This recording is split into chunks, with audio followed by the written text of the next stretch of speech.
All right, second grade, it is time for us to get started on painting our dinosaurs. First, we use clay, we let it dry, and then we put it into our kiln. Our kiln is our oven that goes up to 2,000 degrees. Texture is an important part of sculpture. Yours is going to feel a little bit rough, or maybe it's going to feel smooth.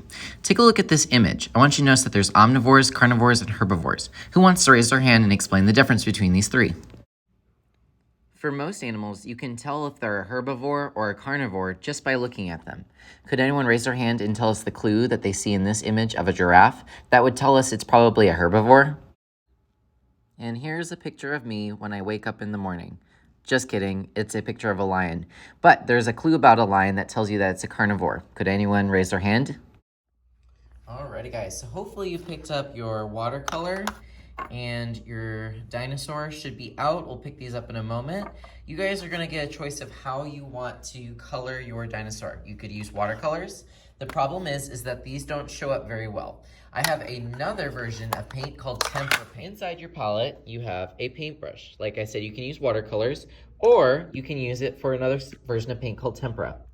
Whether you're using watercolor or tempera, you're gonna need a paper towel and a water cup. And then if you would like, you can put your stuff down and you can come back around and get some tempera. Now you're gonna see it has cardboard. The cardboard stays underneath so that these don't stick together. So if you're gonna use one of these, and there's enough for each person, I believe, you can take it in a whole tray with you and just make sure that the cardboard's underneath.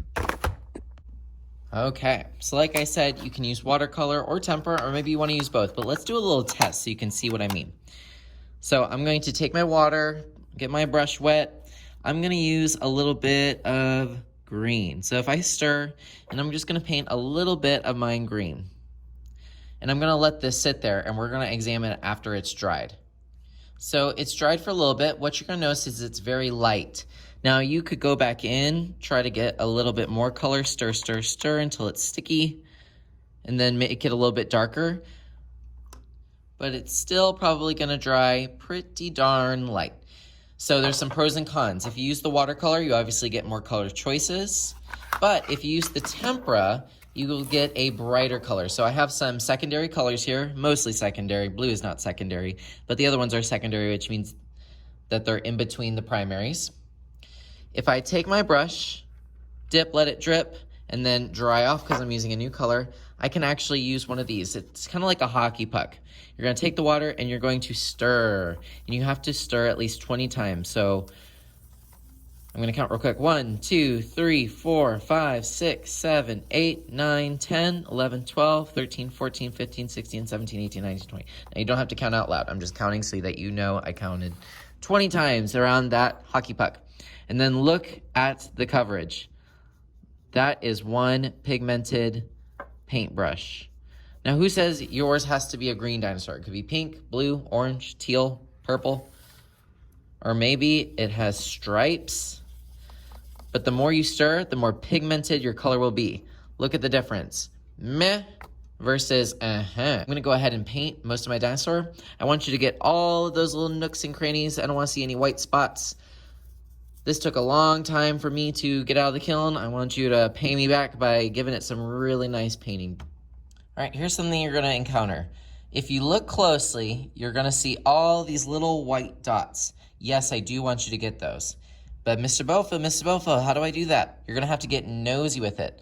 So getting nosy means getting a lot of paint on that brush and literally taking that paintbrush and poking it, getting those little dots. So even in your name, I want you to get in between there. Get those bristles and get nosy.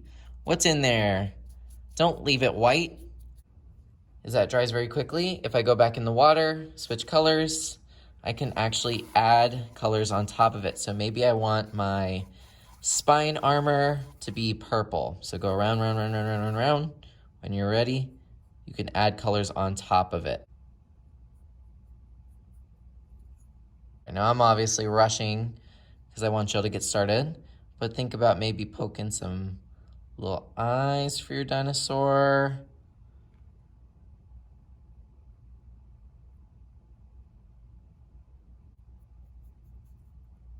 Maybe your feet are a different color. I don't know.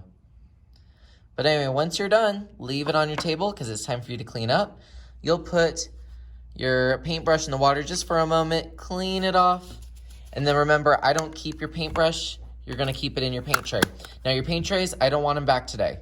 You guys are gonna keep these in your bag from now on until we can take them home from school and you can have them over the summer. Now the paint tempera, now that definitely goes back. Paper towel goes into the trash can. We don't need it anymore. Goes in the sink. You don't need a paintbrush in there. Your tempera tray just goes back. Make sure it has the cardboard. Don't lose that. That way these don't stick together and you can just stack it up. If you accidentally make a mess and you got one color or another, you can take a paper towel, wet it, and kind of get it out of there. Please don't put this back with stains. You can see some people have stained it. But look at that orange. It's supposed to look like that. Looks like this. Ew. On the back counter, you're gonna see a tray that says second. Put your dinosaur inside so I can keep it safe, and then leave it alone. I'm gonna make sure I organize your stuff back into the cabinets as soon as I can. Paint tray goes in your bag, and then clean your table with a wet wipe. Don't leave any goopy galoppy messes.